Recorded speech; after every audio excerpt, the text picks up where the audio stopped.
All right, ladies and gentlemen, and variations thereof, welcome to the Selectives Lorecast, a casual Elder Scrolls podcast. My name is Rotten Deadite, and with me today are... I'm Zells, otherwise known as Zells. I'm James, also known as Aramithius. And I'm Felix, also known as Banu Hanamasaishi. And today we're wrapping up... He might actually be in a food coma. Yeah. No, if I was in a food coma, I wouldn't even have been able to make it here. Fair enough. So we're going to try to wrap up Sermon 35 today. Emphasis on try. Yeah. Well, it's going to be a little sloppy because I actually don't remember where we left off. Does anybody remember? Oh, God, this is why I'm here. I know we've covered late as the lover who arrives by any walking way other than the fifth. We did Anu testifies double love knows never really happened. Yes. And I think that's where we left off. Yeah, that's pretty much where we left, I think. So yeah, we left off. See me for what you are, in love with evil. No, we were past that. No, we were past that. Yeah, we were talking about Anu not existing. Yes. Okay. Or Padme not existing. Yes, excuse me. For which you need to look up Michael Ziegler's work, Scourgicus, on Tesla subreddit. I think he does some fairly extensive stuff on that. Yeah. And it's an interesting way to take what appears to be a polytheistic universe and turn it into kind of a monotheistic universe. If you're interested in learning more how that functionally operates, I would highly recommend, again, Dr. Justin Sledge's YouTube channel, Esoterica, which right now he's doing a whole series on Gnosticism, which is a big influence in the structure of the metaphysical structure of the Elder Scrolls universe. And what was that name again? Esoterica is the name of the channel. And if you just Google Justin Sledge, which you look at a name like that, you think, well, clearly that's either an action star or a porn star, and he's neither. That I know of. Oh boy.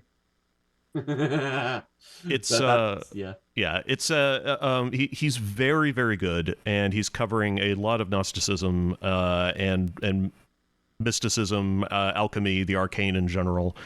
It's a great channel. I watch it all the time. And for some reason or another, I saw him on Twitter, I think, hanging out with Bruce Campbell or somebody, and I was like, what the fuck is going on? Random. Yeah. One thing I will say though about like how to turn a polytheistic religion into a more monotheistic one is it's not exactly like I know I've talked about this before with regards to Hinduism in several episodes here of how at the end of the day many of the gods are kind of just different aspects. Of certain concepts, or even then energies upon which there's the entire sort of cosmic energy or Atman, and so that's the idea of like you have to return to that, but it's kind of like a series of steps you need to take in order to get to that point. Right. And so that's kind of where like, oh, it's all just kind of one big thing, emphasis on the one, but there's also reasons for why there's distinctions and differences and levels and subgradients. So I would like to put that into people's heads and not just as like how to make polytheism monotheism, because we can also do that with Catholicism. So like this, it's complicated is what I'm saying. Yeah, and neither is really true polytheism, so to speak. I mean, the way I would almost think about it is, D&D polytheism is not polytheism as far as I'm concerned, if you look at it that way. It's not it's not the case of you have at least from what I understand of Greco-Roman and Norse polytheism particularly, is sort of my benchmark for this, is the idea that you have the D&D idea is you have a pantheon of gods, and you will then have a cleric or a worshipper of a singular god within that pantheon to which they will devote their whole existence. That's not how polytheism works. No. Polytheism is you go into specific spheres that are governed by specific deities, and while you are in or dealing with that particular sphere, then you will pay that god reverence if you are a normal person who is not a cleric devoted to such and such. But when you move out of that sphere, then you will move into the domains of other gods who you will then have to deal with and pay reverence to, and so on. It sort of veers a bit more sort of animistic, if I can put it that way, but there's no kind of sense of you have a pantheon of gods from which you choose one and then devote yourself to. That's not polytheism. That's henotheism, as far as I understand my definitions correctly. Okay. But Yes. it's the way that modern fantasy media in particular seems to portray things, that you have a pantheon of gods that all of whom cover different spheres, and you devote yourself to one as a follower of that particular god. It seems that's a very ahistorical way of looking at polytheism that's never really existed. It seems like Elder Scrolls NPCs kind of juggle back and forth between, well, we worship Kine in this house, and then some NPCs who seem to be a little bit less religious, I guess, will worship or praise any god they goddamn well feel like it at the time. So, I know we're already kind of wildly off track, and we're just avoiding getting to the actual subject matter. But I can kind of explain that, because where a lot of this also comes from, and a lot of people's understanding of polytheism, is thanks to the Romans, who did things a little differently from others, and it also partially explains future Catholicism. Now, this was something that, like, the Romans did that they're famous for, but they also took it from the Greeks, and that's the idea of cults. So the cult of Diana, Persephone, like Jupiter, and like various different aspects of Jupiter or whoever else. And so that was kind of the whole idea of like, no, like it's all about this god. So like, for example, there was the really well known and very popular for a long time cult of oh god, I'm blanking on his name right now. The god that they adopted from Mithras. Yes. There was also, cults of like Jupiter, Optimus Maximus, and Sol Invictus and that sort of thing. Exactly, right? And so that's where people are like, oh yeah, no, like this is my team. I am on team such and such god. But your average person would still go to temples and be like, okay, all right, make a little offering to the Temple of Concord, because like I need, a good business dealing, and then go over here, thank you for the harvest, Proserpina, thank you very much. Like, and you just kind of like go to the different ones, kind of like almost like a chore of, like, yeah, I got to pay the regular tithe and kind of deal with that. And so I think that's where a lot of fantasy understanding comes from, and where that also connects to Catholicism is that's where a lot of that's how a lot of Christianity got its early spread. Like, people want to talk about a war on Christmas, and let me tell you, there was one centuries ago, and they won the war on Christmas, which is why Christmas is the way it is. And so, like, you had suddenly, it's like, okay, instead of praying to, say, Neptune, why don't you pray to this patron saint of the seas? Or, like, add it to your repertoire, because you're already... Same thing. You're already doing it. Just kind of do that, right? Basically the same thing, safer than sorry. Have you lost your keys? Well, pray to Saint Anthony of Padua and take the little Jesus figurine off the figure and put it in the drawer, and keep praying to Saint Anthony of Padua until...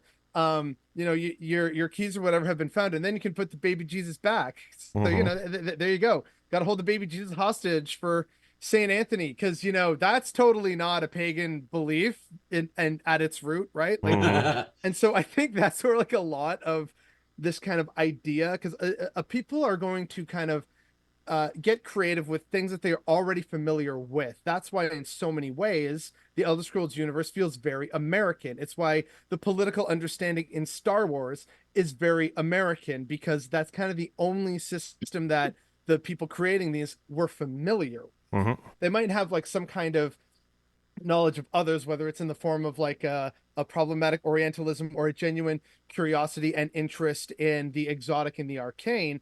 And the addition of that into it. But a lot of people's kind of core beliefs are like, oh hey, I want some swamp people in here, and if your experience and knowledge of all things swamp comes from the American South, that's going to have an impact, whether you realize it or not, in your creative expression. And so the vast majority of Americans are familiar to some extent with like the idea of the Roman Empire, and to some extent with Christianity and saints and Catholicism.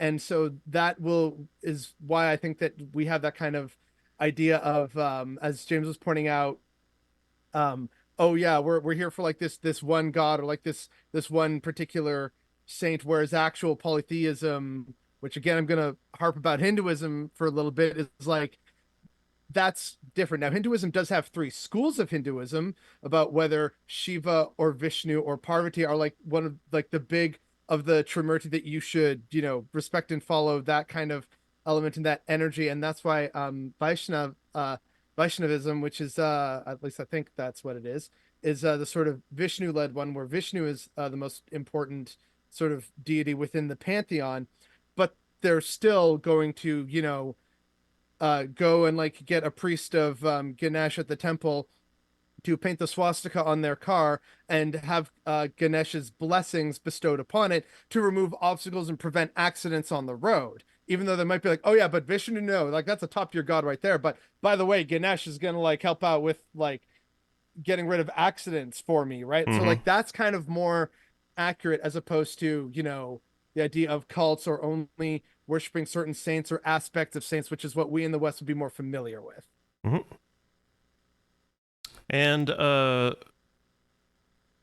I'm trying to figure out how to bring this back to how we got onto the subject. But we were talking about subgradients. Yeah, subgradiency basically, and and which I don't think is a term that actually entered into the parlance of deep lore until Love Letter from the Fifth Era. But it does show up in other places, especially now that ESO is out. There's like almost every expansion, somebody in ESO mentions gradiency.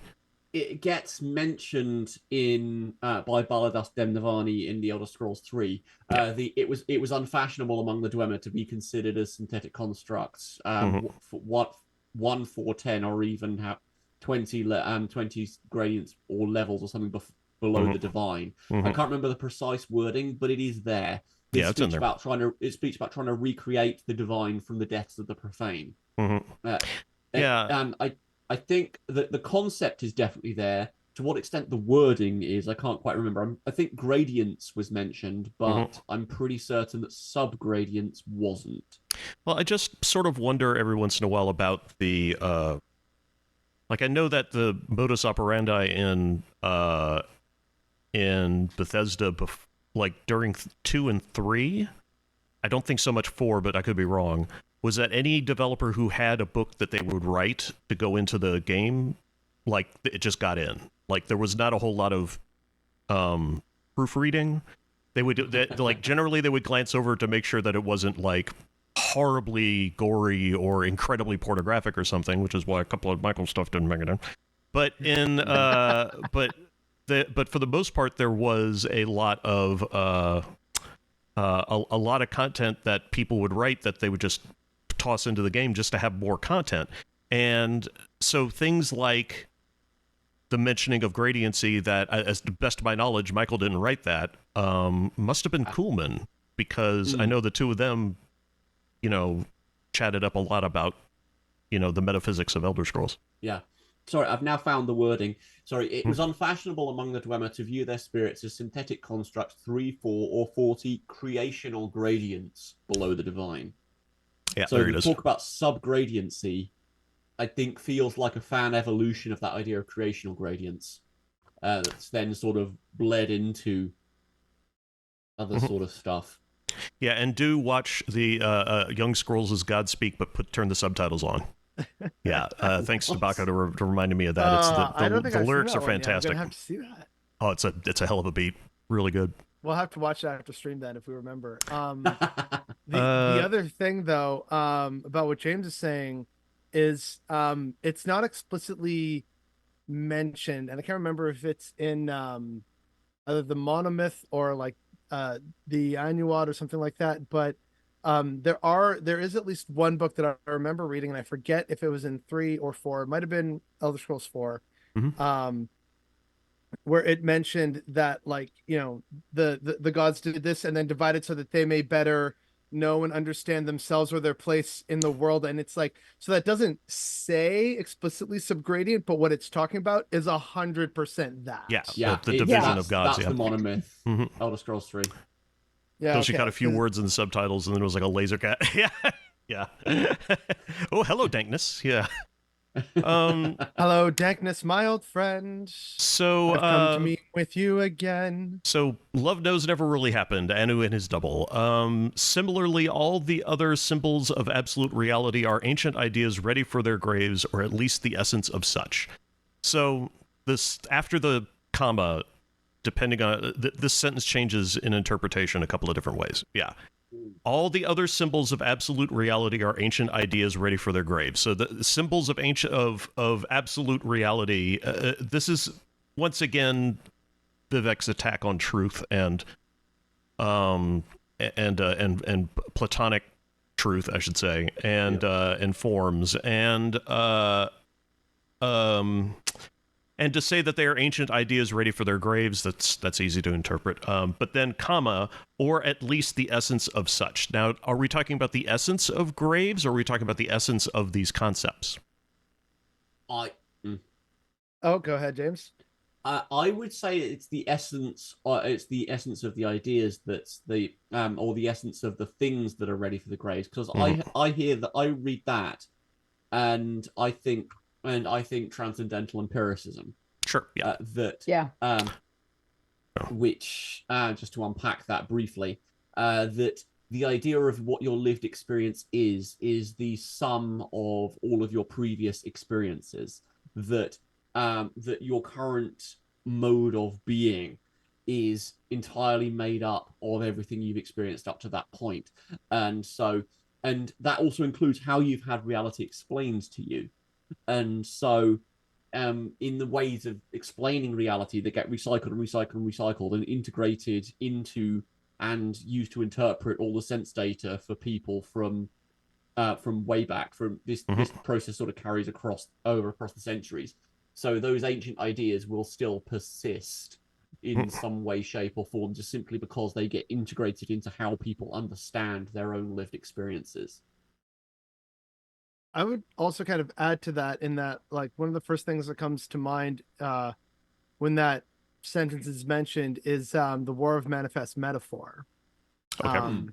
And like how that's also related to the idea, pardon the pun, of ideas being ready for the grave. That also works very seamlessly for me, in my opinion, anyway. But like, should we unpack then maybe what some of the symbolism we suspect is or might be? Because like, an easy answer to like that first part of symbols is, oh yeah, turn the wheel sideways, it's the eye, the tower, the secret letter of God. So there's that, but then is there something else we might be missing in that regard as far as the symbolism is concerned? Well, I think at the heart of Vivek's argument, there are several points that Vivek is trying to impress upon people in this philosophy that he's putting forward, or this metaphysical concept. One of them is definitely there is no such thing as good or evil. And when they talk about the symbols of absolute reality, that's one of the things that they're talking about is is that the idea of good, of true good and true evil is either non-existent or needs to be destroyed. Considering Vivek's additional proposition that the only truth is the one that is the one that is dictated, then Vivek could also be suggesting that they dictated this truth in the creation of the 36 lessons in the Red Moment. It may have before then been that there was good and evil in the Arbus, but ever since the formation of Amsavi, that is no longer the case. But again, because of the way the Dragon Break works, then maybe it was always the case at that point that Well, I'll put it to you this way: to take on a much more meta, gamey-wamey kind of approach to it. By writing the lore for the 36 Lessons of Vivek and introducing these metaphysical concepts into the Elder Scrolls universe, Kirkbride and Kuhlman permanently changed the previous games. Because you can now take this new information and go back and play Daggerfall, and it's not the same universe that it was before you had this information. No. Yes, yeah, 100%. there is very much that disconnect between the first two games. Yeah. And so that's that's part of, I think, the idea of I don't know. You know, I don't tend to like to get all gamey-wamey with my with my interpretations of the 36 lessons, but it's also almost impossible for me not to. So Comes with the territory. yeah. Yeah. Yeah, and your introduction to deep lore. But yeah, from the metaphysics of Morrowind. Yeah. yeah. One other thought I had on this, just to kind of take this a little further, the idea of all other symbols of absolute reality are ancient ideas ready for the grave.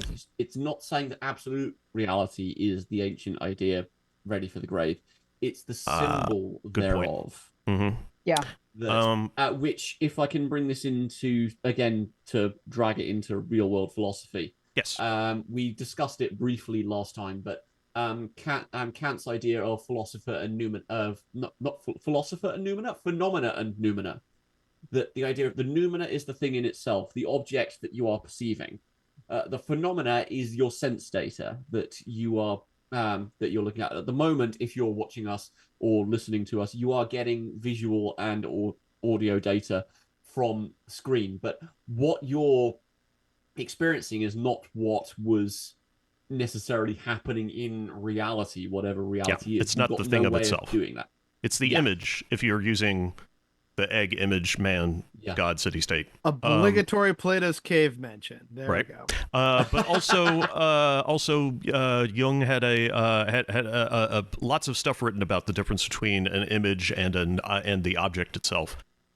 He spent and cross Jung off your bingo charts, everybody. I would also counter that idea of Plato's cave being mentioned. That Plato's idea was that was not that what we're experiencing are the shadows. It's just the things in reality. That Plato thought that we could have true knowledge of the things in reality. It's just that reality in its entirety was a pale reflection of the true world of forms.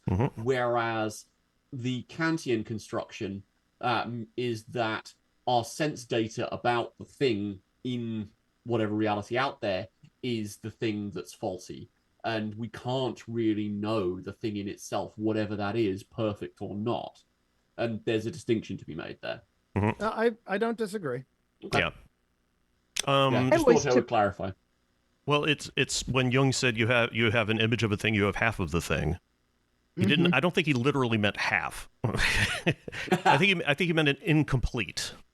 And that's but not. And this is also important in the Kantian kind of interpretation of this. It may be an incomplete duplicate of the original thing, but it is related to it. It's inspired, I guess, by it. It has aspects of that thing. It's not the thing, but it does resemble it to a degree. You know, it's not an alien object altogether. So, for example, so if you take, if you are talking about a symbol of a thing or an image, then the symbol has to, by definition, have some relation to the original thing. Otherwise, it's a symbol of something else. Yeah. Oh, if you're talking purely as a symbol, yes. Yeah. If you're talking about perceptions of reality, then we've got no guarantee of that whatsoever. Fair enough. Yeah, I think that's...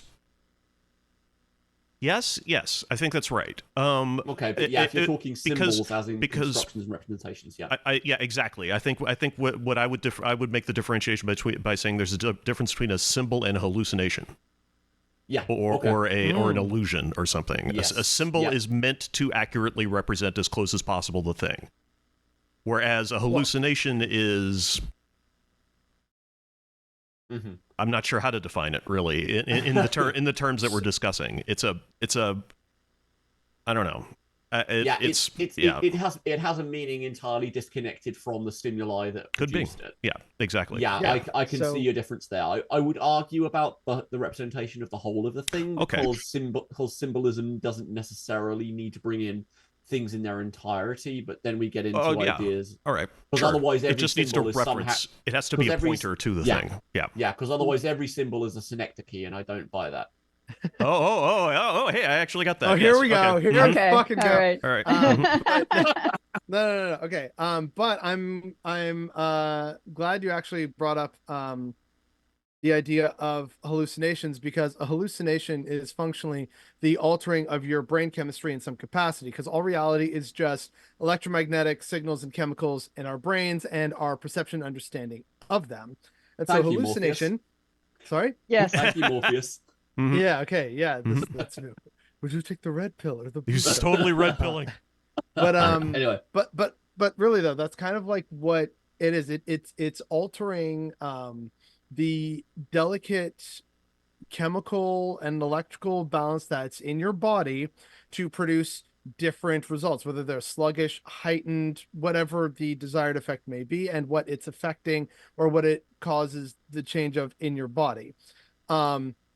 That being said, that also reminded me of what I was originally going to kind of touch on, which is that there's also the idea where, like, and I'm not even sure of the name of this phenomenon, but when you first kind of see something and your brain can't fully determine like what it is, and so like, you know, the bag that looks like the bag by something on the side of the road, we're like, is that a chicken? And then you finally get close enough and it's like, oh wait, no, it's just a bag, or like it's a block of snow or whatever. So it's like your brain is suddenly seeing something where it's like, okay, I feel like I might have seen something kind of like this before, but it's not that, and that concerns me. And so it kind of like heightens your senses for a bit, and you're suddenly really trying to study this object and figure it out and be like, yeah, what are we looking at here? And how that's usually a thing for your first time looking at and trying to perceive something, and then the brain tries to kind of fill in the blanks with something else that's familiar. So, oh, it kind of shimmers like water, or it's got the color of this thing or this animal, it's the shape of this animal, or it's got a vaguely humanoid shape. Is this a cryptid we're talking about? No, it's a log. Whoopsie, sorry. But like there's something in the brain that goes like, ah, what is that? And then you're like, oh, okay, never mind. But I don't know what that phenomenon is called. Yes, Johnny just said exactly what I was thinking, which is that's why shadows always look like faces in human shapes. The mind evolved to look for those things because they represent danger or familiarity. Then one of the first things that that a newborn baby's mind starts to a pattern that a newborn baby starts to recognize is the faces of their parents, which are the faces that theoretically they'll see the most often. So they start seeing, so their brain is evolving to recognize faces, so they see things everywhere. And if you somehow or another, I suggest somehow or another that one of the reasons why babies are constantly fascinated by the weirdest shit is because they are, in a way, kind of sort of on acid. Yeah, they are. Like they're seeing patterns in everything. And so, you know, like my niece, when she was a toddler, we used to stare at ceiling fans all the time and giggle her ass off, which is the most acid head thing I've ever seen. Oh, hey. I also think that's something to do with dopamine, isn't it? That I think so too. If you've got high levels of dopamine, you're more likely to see connections. And so if you're having a good time in a casino, you're likely to believe your luck will turn, or there is a reason you are doing badly or well. So it's a way of sort of manipulating folk to spend more time in a casino. If they're having a good time, they'll stay. Basically. Yep. Because of the dopamine receptors doing things. And Chris, on a related note, one of my sisters, when she was much younger, one of the things she loved to do was just play with an elastic or like a rubber band and just like constantly play with that. I'm like, I swear to God, I've done that like several times. I'm like, whoa, fun, right? It's like you know, the 3 or 4-year-old child is like, sorry, we're busy kind of trying to like move some furniture, and I don't have kids' toys around right now. Here's the rubber band. It's like, oh, cool. Oh, okay. Yep. This is my life for the next 40 minutes. Yeah. Yeah, it's like that's such a stoner thing to do. Yeah, it is. Yeah, but that's because I think that, you know, a lot of hallucinogenics kind of retreat our brains back to that primordial state, that early development state. And anyway, all life stemming, in the Cambrian Baka, explosion was functionally high as fuck because it was the first time existing. Yeah, well, yeah. This scripture is directly ordered by the codes of Bafala, the origin of sex and murder, defeated only by those who take up those ideas without my intervention. Okay, all right, let me unpack this. Juicy. So the scripture is the idea of, you know, when Vivek is talking about murdering absolutes, that's sort of what I think that's where the codes of Mephala are coming in here of the destruction of structure. Yes. Okay. I'm just kind of curious about what scripture means in this context. This scripture, I think, was the previous sentence. Vivek talking about all other symbols of absolute reality are ancient ideas ready for their grave. So the idea of murdering these ancient symbols is something that is demanded by Mephala in the scripture, in the codes of Mephala. The idea of destroying anything that is established. Yeah. And I always took that to mean the Aedra specifically. You mentioned somebody mentioned a minute ago the difference between destroying absolute reality and destroying the symbols of absolute reality. I think in that Vivek is saying that they want to keep Nirn, they just want a Nirn without the Aedra in it. Those guys are ready to go. Right. And it's also I think worth pointing out that Mephala, sex and murder is being brought up here. Sex is creation, murder is destruction. Right. There's no sustaining in that. To go back to the Hindu triumvirate and the things that they represent. It's quite a Sithist type ideology that's going on here. It's just constant change that's cycling. I mean, it's not exactly Argonian levels. Yeah. but it's still it's sort of like Michael Kirkbride once said that who Sithis is depends on who's writing it. Yeah. And when Michael would write about Sithis, Michael was writing about the idea of it's an M word. Math? No. The hatred of humanity. I know some people view Sithis as math.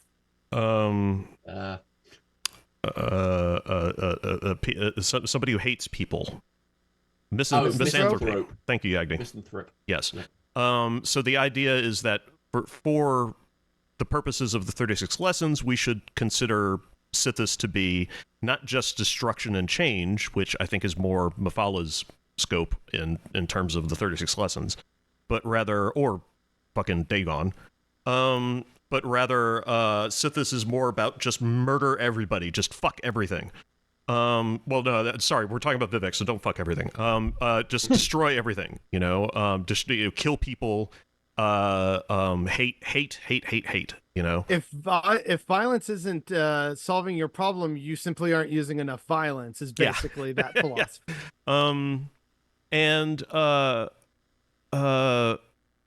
And so when Michael would talk about things like, Sithis recommending that you go to Dagothr as a friend, Sithis is recommending that because it would cause the maximum amount of loss of life. Yeah. Because it would fuck everything up so bad. And that's how we got Riemann. Yeah, fucking everything is how we got Riemann. Yeah. So the origin of sex and murder, here we go. Defeated only by those who take up those ideas without my intervention. That's tricky. So the code of Mephala, the scripture that Vivek has suggested of, destroying absolutes, can only be defeated by those who take up those ideas without her intervention. And I think what that means is that what Vivek is suggesting is that if you follow the codes of Mephala and follow these ideas that Vivek has set forward, because Vivek has put you on this path, you are falling into the same structure that Vivek is suggesting can be defeated. I think that's what's being discussed here, is that if a person takes up the codes of Mephala without Vivek's intervention, then the codes of Mephala will lead them to destroy Vivek as well. Thoughts? I think that's what's happening here. I'm not 100% on it.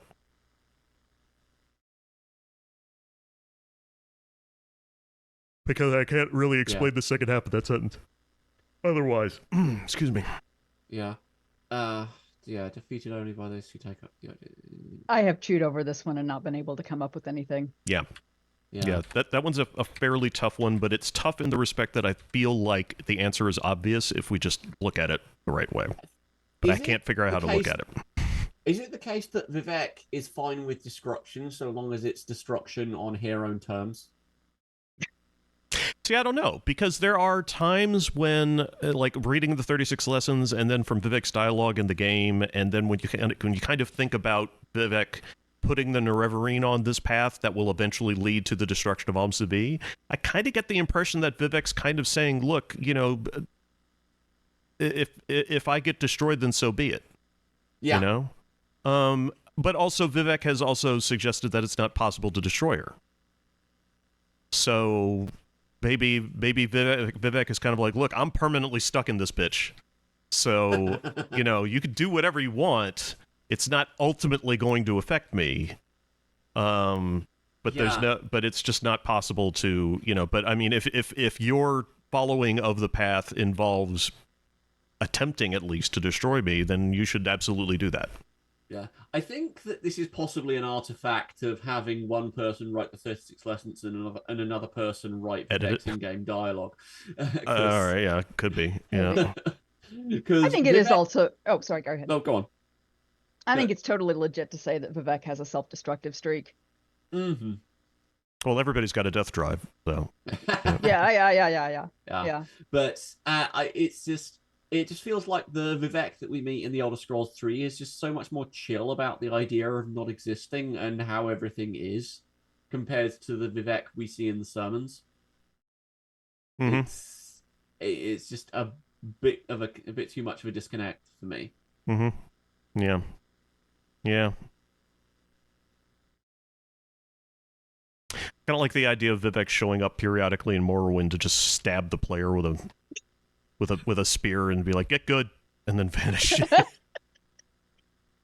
Totally buy that. So wait, Chris, remind me again, what was like the second part of the sentence that you were kind of struggling with to kind of make it click? This scripture is directly ordered by the codes of Mephala, the origin of sex and murder, defeated only by those who take up those ideas without my intervention. So that's the defeated only by those who take up those ideas without my intervention. Mm-hmm. That's the stickler. Mm-hmm. Ashes of more. and given the syntax, I'm not sure whether it's the case that the scripture is the thing being defeated, or whether Mephala is being defeated, or whether the codes are being defeated, or Mephala even. It's not even clear what the object of that is. Yeah. So I have ideas, but the problem is I'm not even sold myself on like any of them. Go for it. Well, then let him percolate, Percola. Well, I have been, but I'm just like, Speak. Rubber duck the space. Go on. Okay. All right. Okay. So one way of interpreting this, scripture is directly ordered by the codes of Mephala, the origin of sex and murder, defeated only by those who take up those ideas without my intervention. One way of looking at this, and this was the first way that came to mind, is the idea of Vivek owning and being able to intervene in whatever affairs he desires, such as we saw in the sword meeting with Cyrus. That's a form of intervention. Now, how that's defeated, I'm still not sure. So that's why I'm kind of like, that's sort of iffy, but I feel like that could be one way of looking at intervention, like a direct lordly intervention of like, no, hey, I like this temple and or this object within it. You're going to have to basically consider nuking all existence in order to get me to walk away from this. Another way that came to mind of looking at that, though, is the idea of kind of being the true renegade, the true thief, and like if you manage to steal from the master thief is probably going to be pretty impressed with you. That was another way upon which I kind of interpreted that last bit, and then that got me thinking that there's another way of seeing it, which is intervention in terms of Vivek trying to teach people about all this. And so this is Vivek's intervention in their metaphysical journey. And so that could be the people who said, I don't need your 36 lessons. I'm going to do my own thing with blackjack and hookers. And, there's Boethiah, Mephala, and Azor, like, oh my God, that's precious. So like, those are kind of like the three ways upon which I could kind of interpret that in some way. But I'm not sold on any of them, and there's still more to like think about and process with them. So yeah, that's what I have, which isn't much, which is why I was hesitant to say anything. Maybe the next sentences are also relevant. I'm actually pretty sure they are. Which is the religious elite is not a tendency or a correlation. They are dogma complemented by the influence of the untrustworthy sea and the governance of stars, dominated at the center by the sword, which is nothing without a victim to cleave unto. That's the state, like. Yeah, basically, the religious elite is not a tendency or a correlation. They are the dogma complement. Okay, so they're not a tendency or a correlation. So they're not a. What is a tendency? A tendency is a general movement or a general theme. And they're not a correlation in the respect that they are not a repeating pattern of a repetition of something else? No, a correlation is something linked to something else. Because to give the idea of the classic example of correlation is not causation is ice creams cause drowning. Because you look at ice cream sales, they go up when at the same time as the year that drowning goes up. Therefore, ice cream sales cause drowning. Yeah. There is a correlation between ice cream sales and deaths by drowning. But I see that as also saying as a way that the religious elite not being a correlation is also a way of just critiquing religion in general. I feel that the idea of a religious elite are not necessarily connected to the origins of that religion. Well, sort of, but Vivek goes on to say that what they are is a dogma complemented by the influence of the blah, blah, blah, blah. They are a dogma complemented by Almsevi, basically. The untrustworthy sea is Sothasil. The governance of the stars is Alexia, and dominated at the center by the sword, Vivek is the sword. So Almsevi, which is nothing without a victim to cleave unto. And the sword at the center, in other words, Vivek, is nothing without a victim. So Vivek has to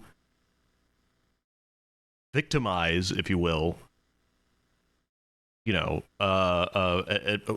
whatever they can get their hands on, The Nerevarine, it's the Nerevarine or Nerevar both Morrowind and the Nerevarine. Exactly, or the people of Veloth. Yeah, all kinds of stuff. Ministry of Truth, exactly, yeah. Ministry of Truth, which is basically a space gulag. Yeah. And Vivek goes on to say, this is the love of God, and he would show you more, predatory but at the same time instrumental to the will of critical harvest, a scenario by which one becomes as he is, of male and female, the magic hermaphrodite. So here, God is definitely, or seems to be, Vivek.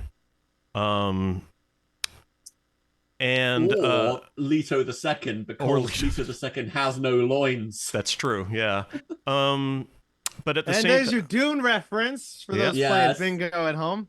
So predatory, but at the same time instrumental to the will of critical harvest. So let's talk about critical harvest. Yes, please. I've been puzzling over that for years. Yeah. But I know that has meaning within Kirkbride's brain, but I've never known what it is. Yeah, I don't know what it is either. Directly. Is it landfall? I strongly suspect that critical harvest is the so we talked about things like lunar currency and such, and the incalculable effort, and that's the I can't wait for Dune Part 2. Yeah, no shit. Yes, I'm desperate for that. And did somebody get bingo? Oh yes, okay. Yes, we've had bingos. Excellent. And so what we need, so critical harvest, I think, is the idea of the ultimate goal of the lunar currency of harvesting the effort, the incalculable effort that has resulted from the creation of the mortal plane of suffering of the arena. And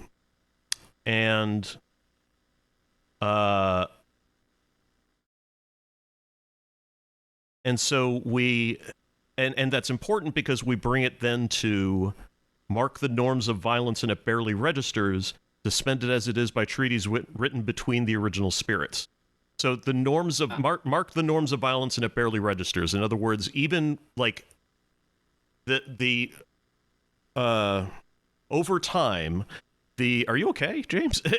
Yeah, sorry, that just sort of hit me because because the other reference that I know of to Critical Harvest, we have an out of universe reference by Kirkbride to Critical Harvest in at the end of the love letter of the Fifth Era. It's there's the end of the note that posted the love letter. Kirkbride says, as Kirkbride, as far as I can tell, I mean, it's risky to think that he's posting as himself, but I think this is reasonable. And perhaps it is no accident that this falls on 9/11. Love to its memory, and my love to Kurt Coolman, whose birthday was destroyed by the will of Critical Harvest. So, I'm assuming that means that Kurt Coolman's birthday is the 11th of September. Can we confirm that? I don't know. I believe it is. Yeah. So for some reason, Kirkbride is associating the World Trade Center attacks with Critical Harvest. And I'm just wondering if that gives us a definition in any way, shape, or form. Well, that's like lunar currency is, the offering up of souls. And I think Critical Harvest is supposed to be like, a tremendous amounts of violence. And when in the next sentence, mark the norms of violence and it barely registers. Yeah. So the norms of violence are so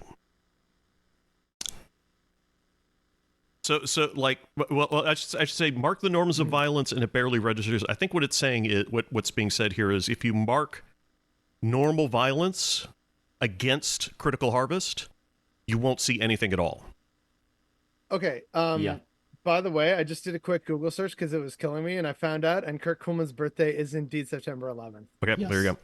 Yeah, massive death. Yeah, exactly, IFW. Yeah, so massive death. And 9/11 was what it was because it was so outside of the norms of what we were led to understand constitutes violence, or even constitutes terrorism, because it totally shook up every understanding of terrorism up to that point. Well, here's the problem, is that when you say mark the norms of violence and it barely registers, grammatically speaking, what we're talking about here is Critical Harvest barely registers against the norms of violence. Norms of violence. Okay, yeah. Because if it was the norms of violence, mark the norms of violence and they barely register, we would be talking about the norms of violence. I don't see how Critical Harvest could barely register against the norm of violence. Well, I can kind of understand that, especially depending on how you want to interpret violence. For example, in the pandemic, at one point, I'm not sure if it's still the case because so few people are really tracking the data anymore, but at one point, the number of deaths that were happening across America, like every week, was equivalent to a 9/11. But because of the politicization of it and, oh, well, that's just the price we have to pay for freedom or liberty or the economy or whatever rationale people decided to use to excuse thousands of people dying a week as if it was no big deal, as opposed to one instance that was very big and very flashy and very symbolic that changed the nation and arguably also the world forever, because how America responded in the wake of that gives us very much the modern world that we have today. Well, like, I remember seeing that happen like on TV when I was in like grade 8 or whatever, and just like, oh wow, man, this is gonna like change everything. We didn't really know or understand how, but we understood that like whatever happens after today is going to be so incredibly different from everything that happened before. And it absolutely has proven to be the case. The furtherance 100%. of the surveillance state and of mass militarization, especially of police. All these additional problems and the wars in the Middle East and the destabilization of governments, the increasing of drone warfare, because we're kind of doing too much conflict. So what if we just kind of bomb indiscriminately and like, oh hey, sorry, we took out a wedding, but we did get that one terrorist that we were interested in. The other Terrorism 80 as a people are just casualties of war. You know, that just kind of happens. Terrorism as a political tool really took off after 9/11, I have to say. Right. So, like, you know, it did change a lot of things, but I think that for me is actually a very easy part of this sermon to understand of like September 11th. Oh my God, so sad, so bad, such a tragedy, like life changing. And it's like, hey, so 3,000 people died like today or this week, from like complications due to COVID or whatever, whether they've been vaccinated or not. It's just like, oh, hey, so like that's thousands of, you know, Americans dead.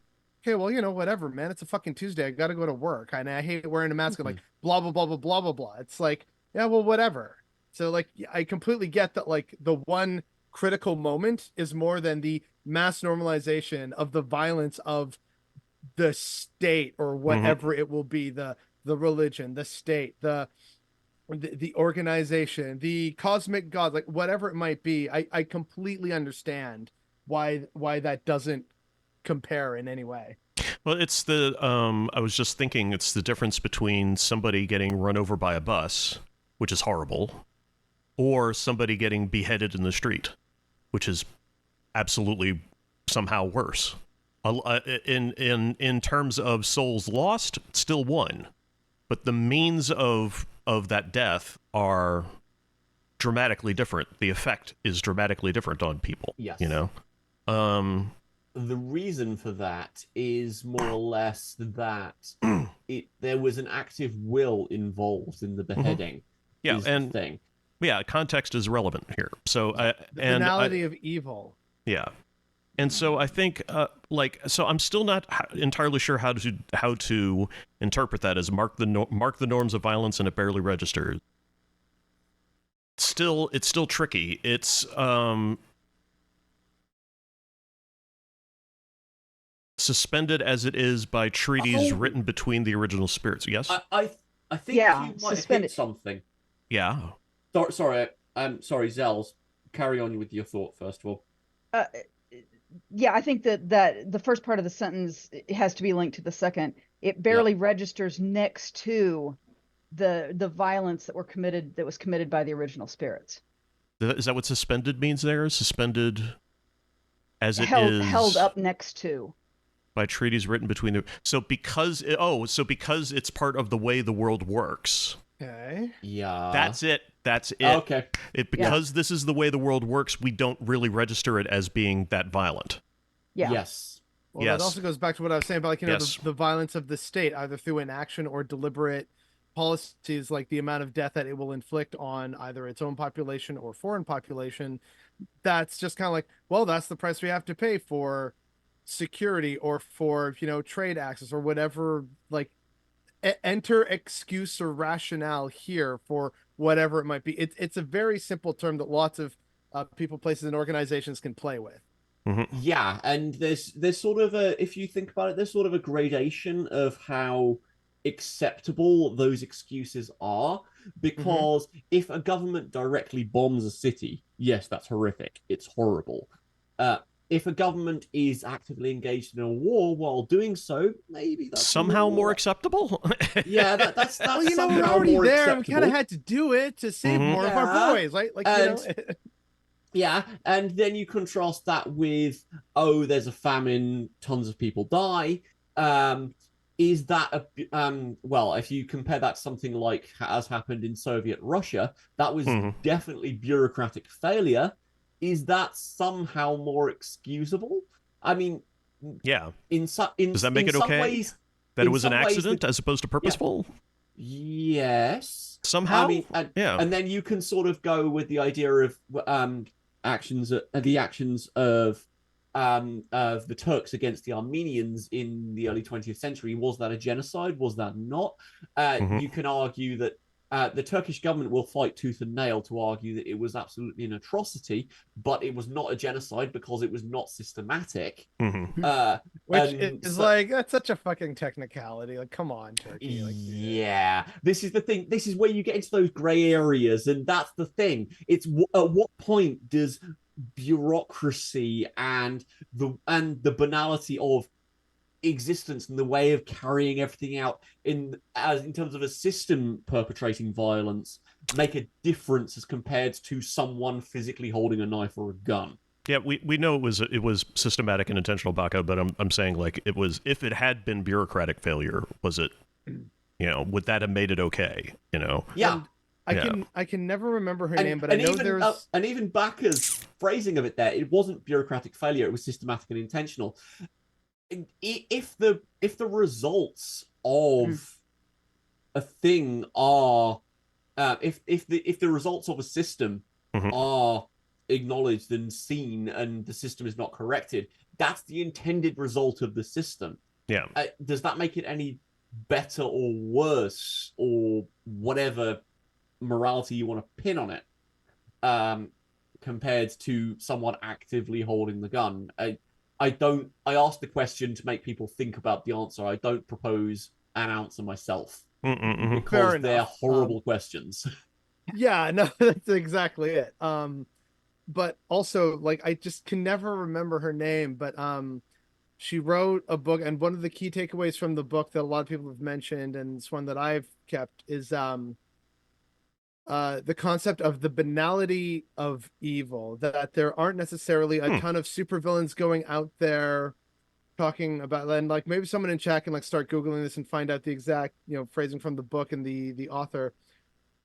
But I think she was referring to like the Holocaust and various other examples of genocide, and how it all kind of comes together piecemeal, and then results in like the final sort of ultimate atrocity. And it's how you can't personalize a great system with so many different moving and or barely perceptible parts. Like a law gets passed that says and does a certain thing. Combine that with individual bigotries and or economic hardships and lack of opportunities for various members of other communities. You can throw, nationalism and like newspapers and propaganda on top of that.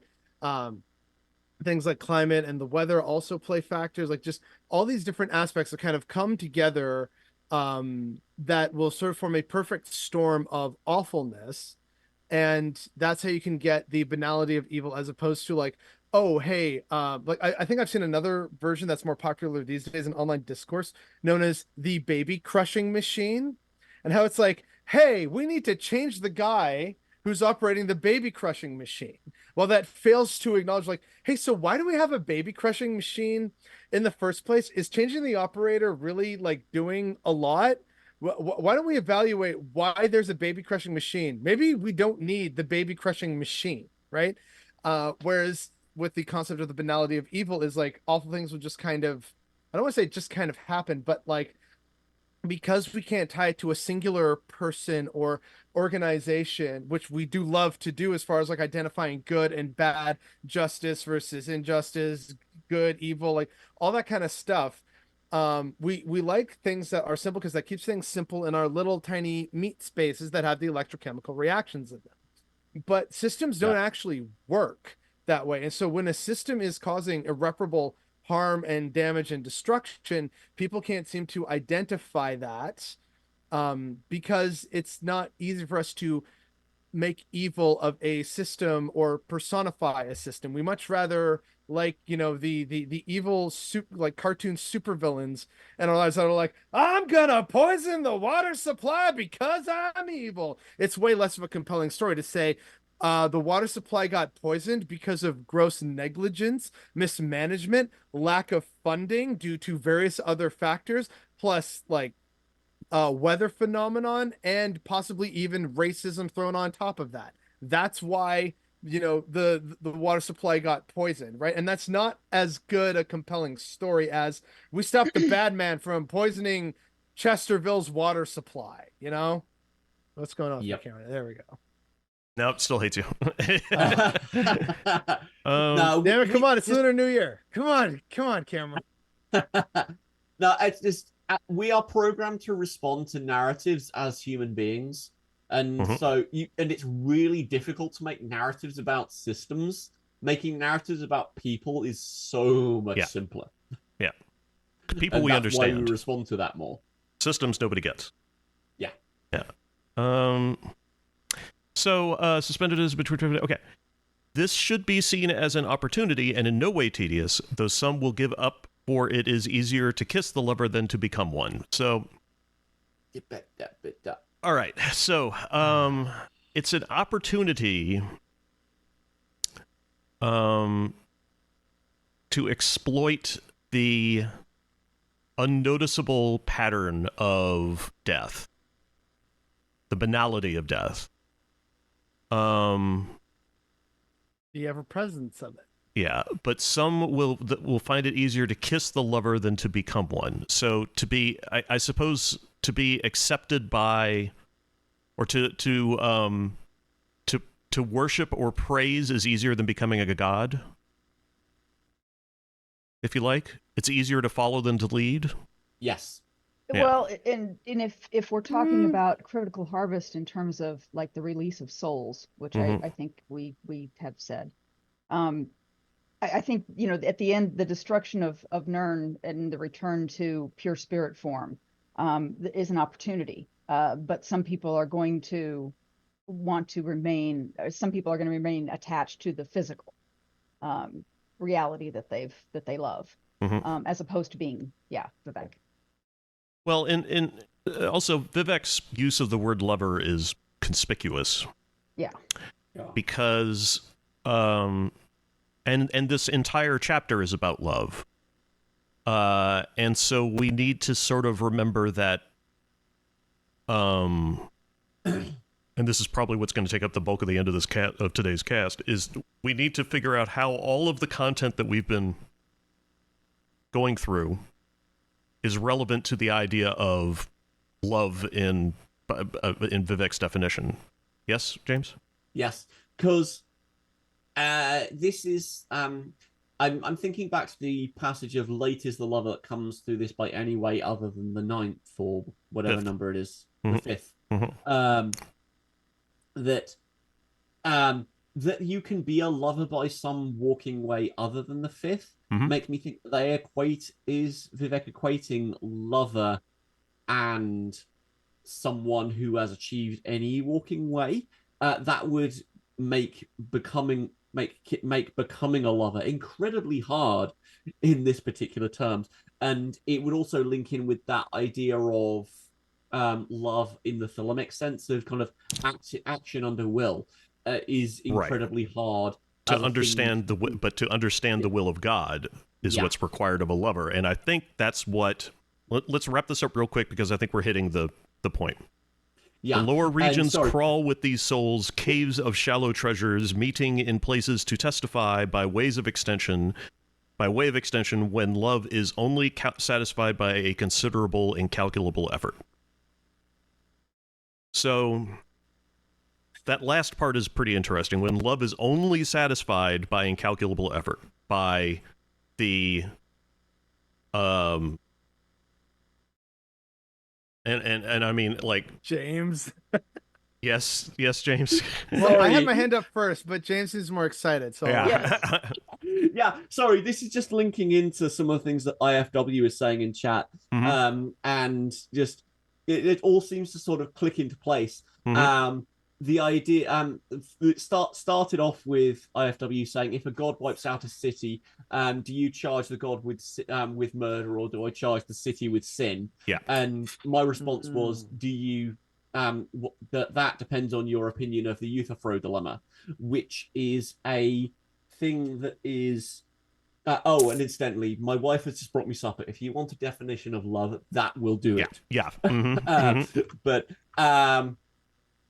the Euthyphro dilemma is the idea of, do gods do what is right? Do gods do what is right, or is a thing right because a god does it? Yeah, right. Are the actions of the hero always heroic? Yes. And therefore good. Yeah. Yeah. And so if you're thinking about is it easier to kiss the lover than become one, are you ready to make the choice? If becoming a lover, a god, a ruling king, or whatever, then you have to make those decisions as to what is right. You are not just going along with what is right, you are deciding right and wrong by your action. The ruling king is redeemed by every action they undertake, which links into ideas of existentialism and Sartre and so on, where he was the bit that I always remember is when he was supposedly talking to someone who was saying, do I go off and join the French resistance against the Nazis, or do I take care of my aging parents who can't look after themselves? And his response was, you are free, so choose, that is to say, invent. Mm-hmm. And so Sartre's response is, yeah, you are defining your reality, you are defining your morality in this case. And that's what you're kind of asking the god to do. You're asking them to measure, to weigh things that cannot be weighed, to go all the way back to the Chancellor of Exactitude and all that in the earlier sermons. And so you're asking the ruling kings to make those decisions, to define right and wrong by their very actions. And that's not something that is particularly easy to do. I mean, on a trivial level, I can bring in some Sartre to say that everyone always does what they think is right in any given circumstance. They never ever choose to do what they think is the bad thing or the wrong thing in any given circumstance. It's just that they think that in their circumstance, this is the right thing to do. But when you are left in a total vacuum as to say what is right, what is wrong, and act on that basis, that's a heck of a decision to make. And I think that's what that's driving at here. And I think that's what Vivek's definition of a lover is somebody who is willing to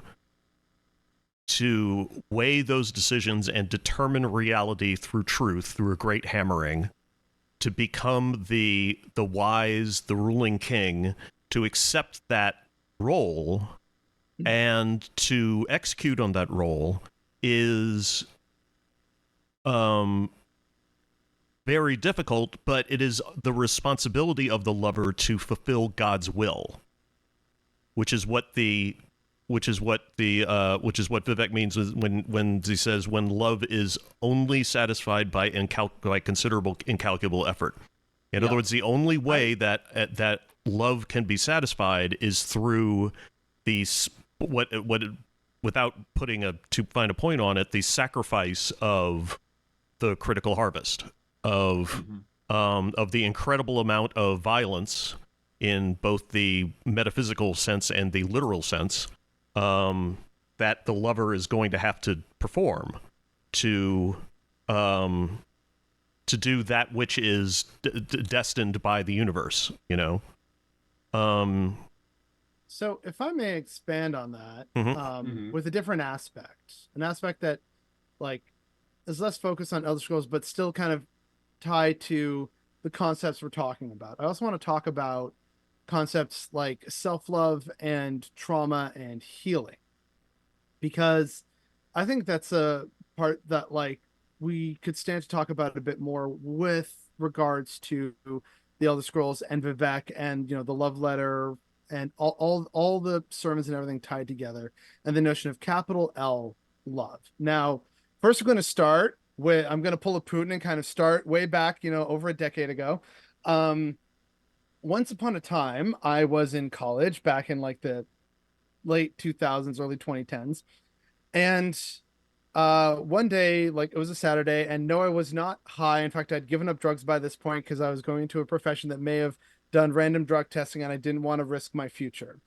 But I remember at one point I was just kind of like, I'd been like seeing some stuff online and talking about this with people and sort of seeing and learning a bit more about philosophy and the nature of the universe. And I was just looking and holding it like, you know, a pen or something, holding it in my hand, just thinking about, you know, the separation of the atoms and how it's an illusion. Everything's a part of everything, you know, all that good stuff, right? That young people like to think about at, you know, 3 or 4 in the afternoon on a Saturday in Northern Ontario, of all places. And I swear to God, I had this moment where suddenly, like, all of reality and existence changed for me. And I want to stress here, I was fucking sober.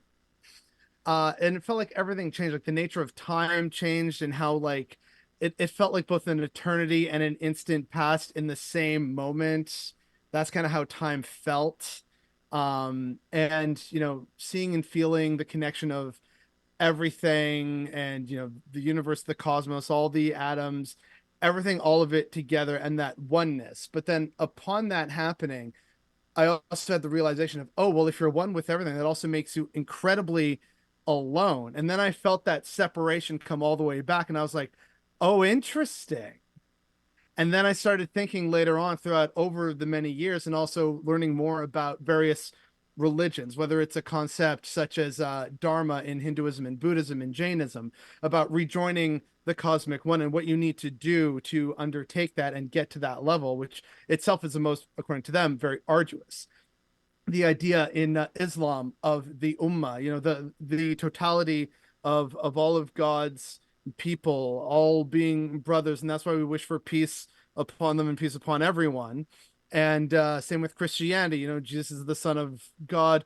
We're all his children and also his brother. Like, that kind of idea of oneness and unity while also preaching it through love. There's also elements of this in the Torah and the Talmud about like respecting other people, for they are a reflection of you. He who saves one life saves the world entire. Like, so many religions and ideas of philosophy, I just kind of start to realize like, oh, I wonder if maybe that's kind of part of what we're all trying to accomplish here, and put a name on a kind of phenomenon, is that and part of what keeps us separate are those barriers we put up between ourselves, in terms of not being open, honest, truthful, loving, having to process trauma, how trauma impacts and further regresses us from this connection to other people. Racism and bigotry also stand in the way of that. And that's why people try and focus more on what brings people together and unity and love. And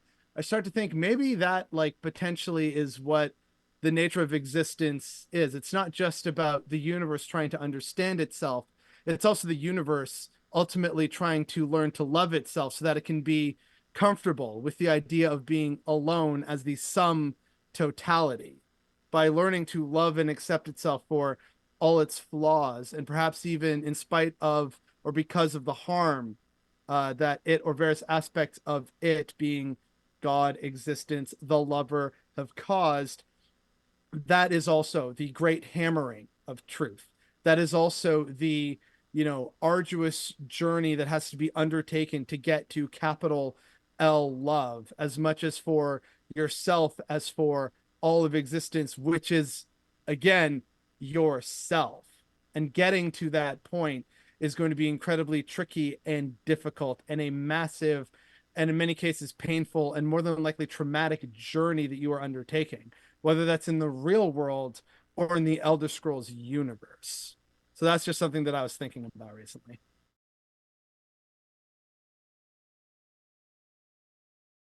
And if you have dead air on your bingo card, you can fill it in. I think that I'm worried that we're treading on territory where I don't want to say confusing, but we're Inflating? We're taking our ideas of affection and it's the fucking word love is what it is. It's Crowley's fault. It's the issue fucking Crowley. Yeah. It's the issue of trying to determine less love as romantic and more love in the sense of I know what I must do, but I don't know if I have the strength to do it. Oh, okay, take it easy, Kylo. But still doing it anyway. Because gods require sacrifice both from themselves and people. And being capable of doing that allows you to truly open your heart to everyone, everything that exists. Well, self-sacrifice is an important part of ego separation. But it's the trick about the easiest way that I found to explain the difference between affectionate love and capital L love is explaining the way a parent feels about their child or a teacher feels about their student. It's guidance, but like like I like to say, I want what's best for you, but I swear to God, I will ground your ass so fast if you don't do the fucking lawn. It's Love is have you eaten yet? love makes you do things that aren't easy and sometimes not fun. Yeah, but I mean, like Yeah. you can that could be explained through affection as well. Like, I mean, Also, I want to talk about the aspect of like self-love as well. Do we need to but unpack the Greek words for love here? Just Oh, as a maybe. Oh, start? like the 4 different kinds? Yes. okay, yeah, okay. What's that? Yeah. Greek. The Greeks had 4 different words for different types of love as to how they expressed it.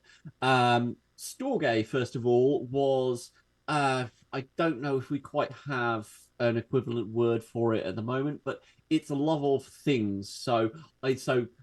I absolutely love the sausage I just had, for example. You love a place, you love a thing. That's storge. Um, affection in the sense of sort of familial or friendship is philos. Erotic love is eros, which is where we get the term erotic from, and so that has the necessary sexual component and so on.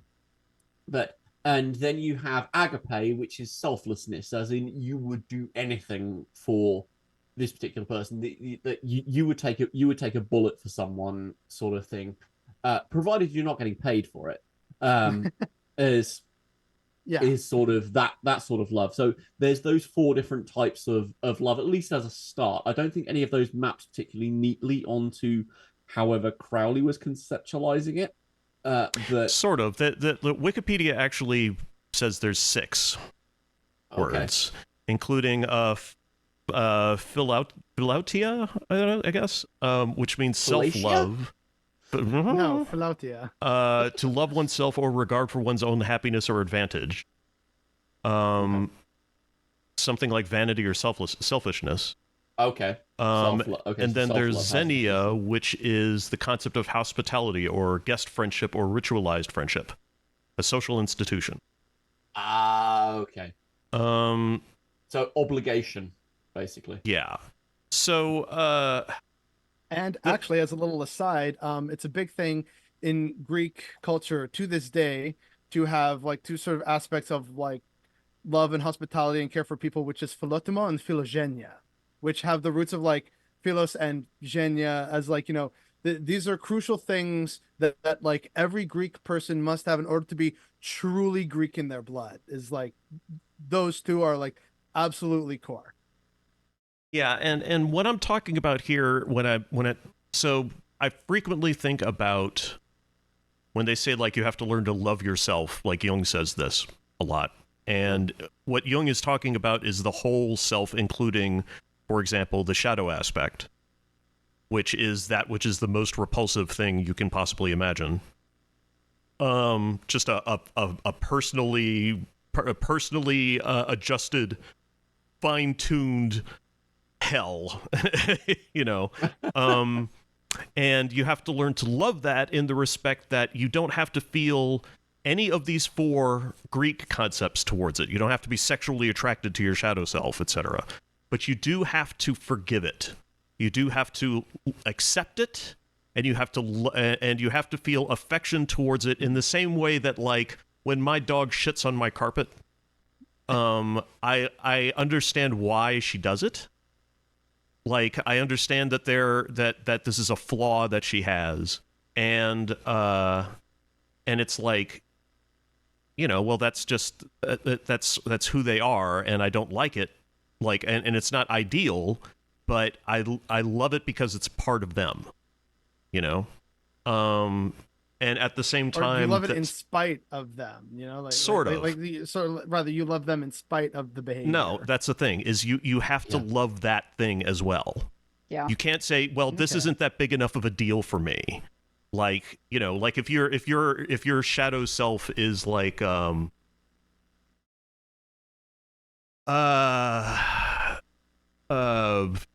selfish about sharing things, you can tell yourself, well, I feel like being selfish is not, or I should be sharing things, but then the shadow self of me is selfish, and I hate selfishness in other people. So when you learn to accept that you are selfish, and you learn to accept it and appreciate it about yourself, then you can use it. This is practical advice here, not relevant to Elder Scrolls. You can use that urge of your shadow self when it says, I don't want to share this thing. Then that can, in a very sort of Zen way, you can feel that urge and go, oh, I don't want to give this to someone. I want to be selfish about this thing and keep it for myself. And then you can think, well, you can use that to do sort of like very fast psychoanalysis on you. Like, well, what is it about this that I feel so possessive of? Or what is it, or do I not trust this person or something?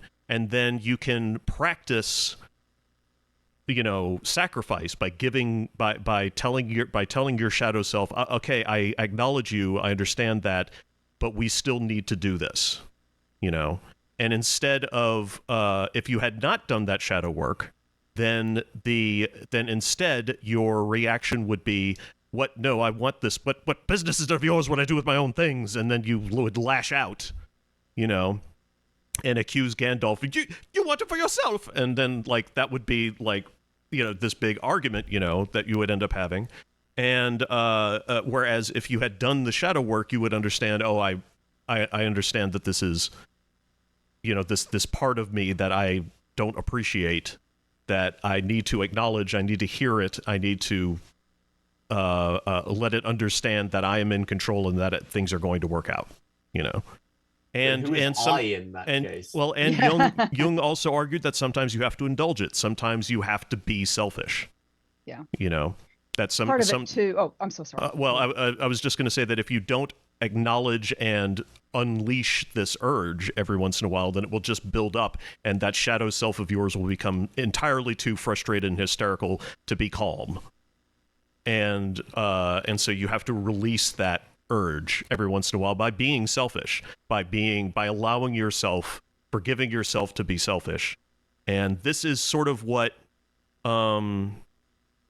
that is what the Jungian concept of self-love is, of improving yourself and learning the things about you that you hate, but then forgiving yourself and accepting it, and in so doing, learning to love that part of you because it's part of who you are. It's useful at that point. Yes. Yeah, I'm sorry, Zels, go ahead. Part of it is that the other side of the shadow self is that it is your greatest weakness is always part and parcel of your greatest strength. It is the other side of it. So sure, selfishness is the one expression, is the the quote unquote bad side of that. But on the other side, perhaps that same selfishness is what enables you to set time aside to do a big creative project and get that project done, because you have enough faith in yourself or enough self, whatever it is, to want to put that time into this thing that you're making. Yeah. And there's 1,000 examples, but almost always the thing that frustrates me most about people that I am closest to and love most is exactly the same thing that I love them for. And as soon as I can identify the link between those things, it becomes much easier to love the shadow side. Yeah. If you see it as just another facet of the same thing, the division goes away. And the biggest problem that I have with the Crowleyan term of love is that it doesn't seem to... It kind of seems to include this idea, but the way Crowley explained it was that you have to sort of accept that God will sometimes ask you to do evil things. And Vivek kind of says similar things when Vivek says, like, you must see yourself as what I am, in love with evil. That's kind of the same tone. Okay. The idea, Crowley had this idea that that sometimes it would be God's will that Crowley should go out and, drink heavily and abuse his friends, or cheat on his wife or something like that. Boy. And so it's kind of hard to tell sometimes whether or not Crowley's conceptualization of love was just Crowley coping with being a dick. It kind of feels like that, not Yeah. gonna lie. Mm-hmm. Yeah. Okay, so Crowley's idea of love is basically the idea of love starts at home, basically. Right. Yeah. And Mom, can we get love at McDonald's? No, we have love at home. we have love at home. And it's like, yeah, exactly. It's no, honey, I'm not cheating on you. This woman is helping me achieve sex magic. And Crowley's wife, for the record, was also an ape. So yeah, look up at some point or another. Look up like actual ape or like Southern term for an ape. He absolutely loved that part of her, that she would sometimes basically behave like an orangutan. And if you look up Crowley's marriage, I think he was married more than once. I think Felix in chat has hit on a magnificent thing. Maruk, yes. it casts whole new spectrums on Maruk. Yeah. If you think about it in that way. Based in Maruk build. Yeah. I'm going Maruk mode. Oh my god. Love is under Ugu only. Yeah. I would definitely look up do some research on Crowley's last wife, I think. She was quite a character, apparently, and it goes a long way to explain how different Crowley's brain was, that he was in love with this person and thought she was his soulmate. Because she looked like a genuine nut job. Yeah. Yeah. What can I say, man? It takes all kinds. I've met some real freaks in my time. Mm-hmm. So it's the world, baby. So what we've come down to the eternal question in Sermon 35, which is, what is love, baby? Don't hurt me. Don't hurt me no more. Yeah, don't hurt me no more. The answer is still not well defined in my head, but I think we're the closest we've ever gotten. That it is that to love in the 36 lessons is to move towards is to act in a way that moves towards the goal of existence, or the goal of God, the will of God, which is, as I was suggesting to you in chat, James, is the plan that the universe, the Arbus in Elder Scrolls, is sort of like the way that God communicates the plan, and that the plan itself is what Vivek was trying to work towards. But of course, because this is God, you can't understand the plan without understanding the universe, which is why Chim is so important. And why the map of the world is so important. I feel like the word Dharma would explain an awful lot in this context. Yeah. Your cosmic duty. Yeah. Yeah. Mm-hmm. And but the difference here is that I think Vivek is suggesting that everyone's, well, maybe not, but that the cosmic goal of the universe is not different for everybody. It's one thing, but how they contribute to that goal is different. How very laconic. Huh? Laconic? Yeah, exactly. Yeah.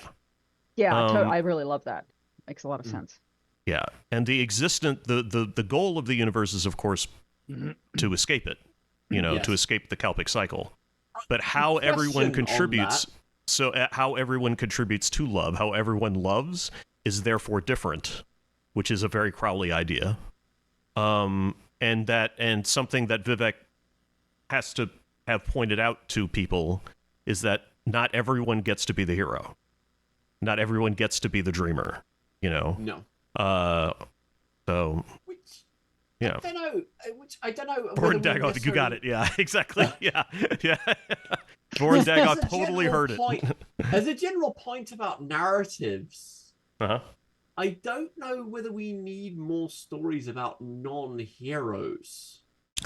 Because there is so much about everyone is the main character as the idea that everyone is the most important thing in any circumstance sort of idea.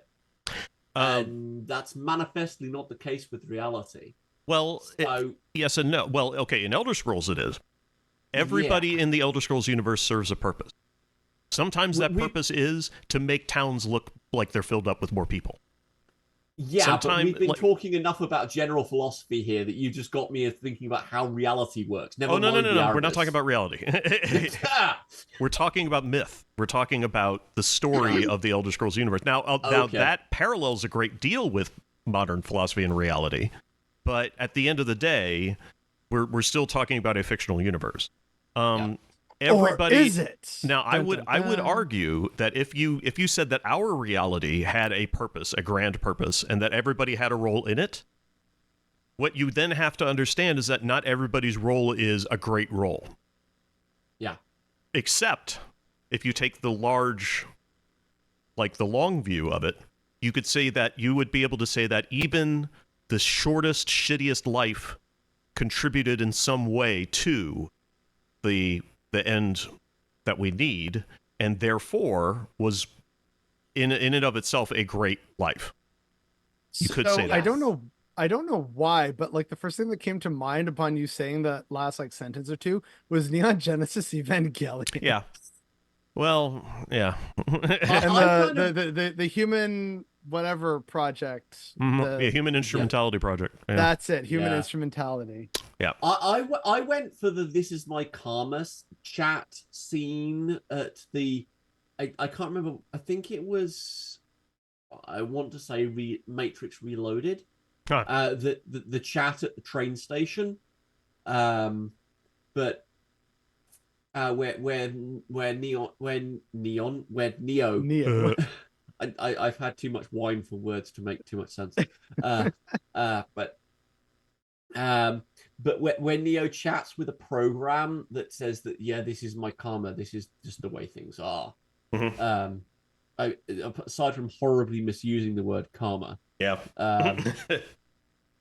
was just, I think dharma would have been a better way of putting it.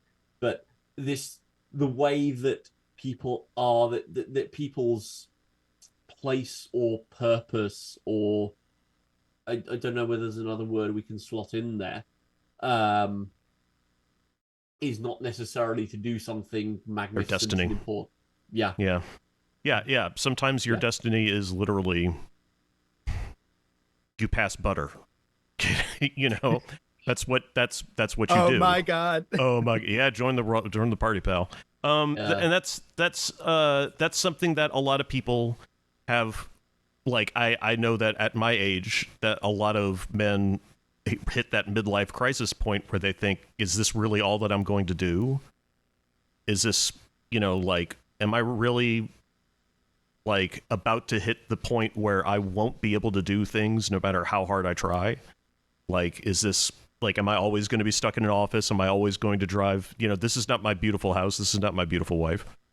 And part of getting through that point of crisis is getting used to the idea that you are not the main character, that you're not going to be the hero, that your story is not going to be heroic. You are the main character of your story, but your story is not necessarily going to be all that interesting. Or it's not going to be the kind of interesting story that you want. And that's an easy thing to come to because you're the only one. It's the only one you've ever lived. So of course, because I've never lived as a impoverished child in Africa, it doesn't impress me at all that I'm overweight and pale and healthy and have a house and etc. That means nothing to me because it's the only thing I know. So do we need more stories about kind of non-main characters? That's a question that I've been pondering for Do we need ages. more stories? Did you see Blade Runner 2047? No. Or 2049 or whatever it is? No. Okay. I really want to, but I haven't got around to it yet. Go see it. I'm not going to say anymore. Go see it. Okay. I think I know why you're saying that to him. So yeah. If you want to know, what I think you're actually asking, James, is, are stories about not the main character interesting? And the answer is, any story that has a character in it has a main character. Yeah, it's more necessary. Are non-heroic narratives necessary or more necessary now than they have been? Well, they are definitely necessary. Are they more necessary or not? I think that depends on who you're talking to. If in my opinion, I think you just look at what movies are popular right now. Like, superhero movies used to be fucking huge a decade ago or two. Yep.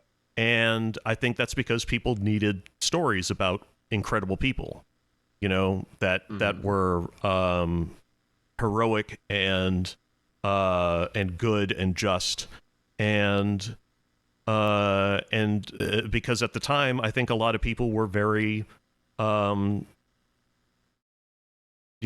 disenchanted with people they were supposed to be enchanted with, and it's all post 9/11 culture reformation, baby. Yeah, it's there's a lot of that happening, and I think that I think now that superhero movies have kind of died out, we're starting to see a lot more stories about, John Wick, about vengeance, about revenge stories, and one man against the system, and etc. We're also seeing more stories about self-actualization. Yeah. Yeah, and I think that self-discovery and growing up and so on are going to be like the theme for a while.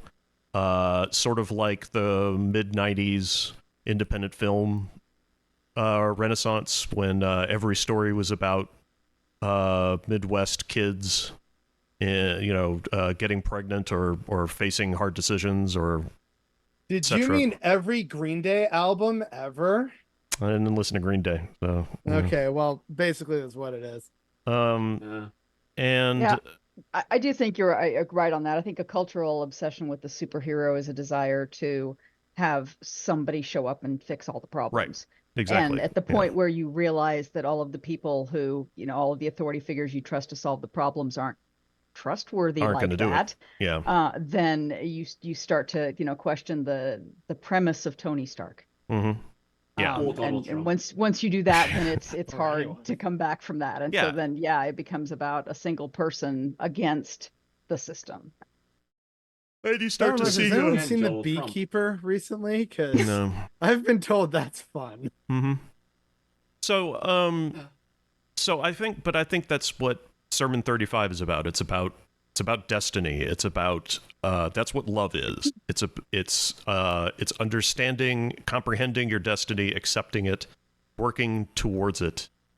It's not and that means sometimes feeling, forgiving and feeling affectionate and understanding when your destiny is not the one you want. It's just the one you've got. You get what you get, you don't pitch a fit. And isn't the whole point of Tony Stark to question Tony Stark? Just blew my fucking mind, man. So why does this happen at Summon 35 rather than closer to, I think, is it Summon 15, where Almalexia basically takes Vivek and says, shut up, sit down, you're Vivek, deal with it? Because Almalexia is the mother. Because I think that's Summon 15. I can't remember precisely. It's after the Pomegranate Banquet. 18. Yeah. Okay. And it happens at 35 because Vivek had to kill all of her children to get to the state of existence, of power, of wisdom, of purity, to be able to see what the actual truth was. You're hurting James's brain. Stop it. No, it's just it's just with that way of explaining, you kill all your children. In other words, you can only ever be yourself once your children have left home. is the way I immediately read that. Oh, okay. I would say you have to kill your children is a good way. It's a good phrase that creative people use. Sometimes when you are working on a creative project like a video game or something, and you have a feature or a plot or a story thread or something that you just fucking adore, and you work really, really, really hard on it, and you build it up, and you keep building it, and you keep building it, and then you suddenly realize, because it's usually explained to you by somebody else, that you don't have the budget to keep doing this, or we've changed a fundamental part of the gameplay, and now we can't accommodate this feature anymore, that you have to let it go. You have to kill it off and instead do something different for the greater good. And that's what, so when I say the phrase, you have to learn how to kill your children, that comes from like the creative wheelhouse. Yeah. Of learning that sometimes you have to, it's the Dagon's razor again, Mehran's razor. It's slicing off parts of you that you love, that you're affectionate towards, because in the end of the day, this will make you better. Yeah.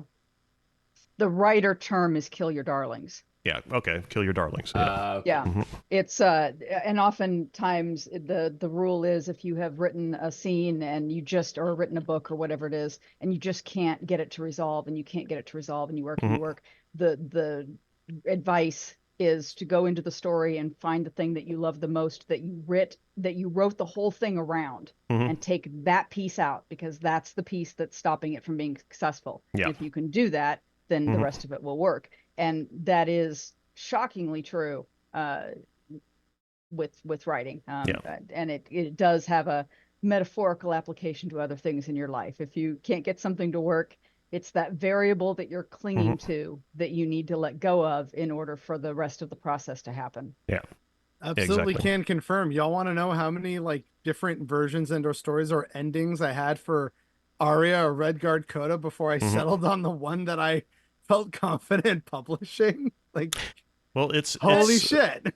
Yeah, but I really loved that scene. It tells so much about the character. It's got to go. Or like an alternate version of the story that was even set like in a different part. It's like, wow, yeah, I just kind of killed like 8 different stories that I thoroughly enjoyed. You do realize that you should now publish all of those other ones just purely because director's cut. They've been lost in the drafts now, my friend. Although if people really want to snoop, there might still be a partial unfinished version of like not this story, but what would eventually become this story on the Bethesda Softworks Elder Scrolls forums. If they're still there. It's not in any way like the story, but like if people can eventually find the butthole cut and be like, okay, wait, I think I see where like Felix was going with this, of like it sort of started one way and then immediately veered a completely different direction. Yeah, no, it will be there because I know for a fact that Lady Nerevar was trying to work with archive.org to make sure that the whole thing was preserved. So it will be there somewhere, so long as you can map as to what Felix's username was. God, I don't even remember. I think I was like, and also when I joined, it was like at like the height of the like brony phenomenon, and I was making fun of them with my username. Oh, but I can't remember exactly what the username was. You know what? Now I'm gonna have to go and find this out now, and just like see if I can find old login information. Like, was that my username? I don't know. Yeah, I'll have to figure it out. Or maybe that was like the flavor text. My username was something very, very different. Yeah, I'll figure that out in time for the next cast. Excellent. Well, in the meantime, I think we can bring this one to a close. That means next cast we're doing the last one. 36. I mean, we'll do 30. We'll do 37, obviously, but you know, yeah. And so 0 maybe. Yeah, probably. So make sure everybody tunes in for that.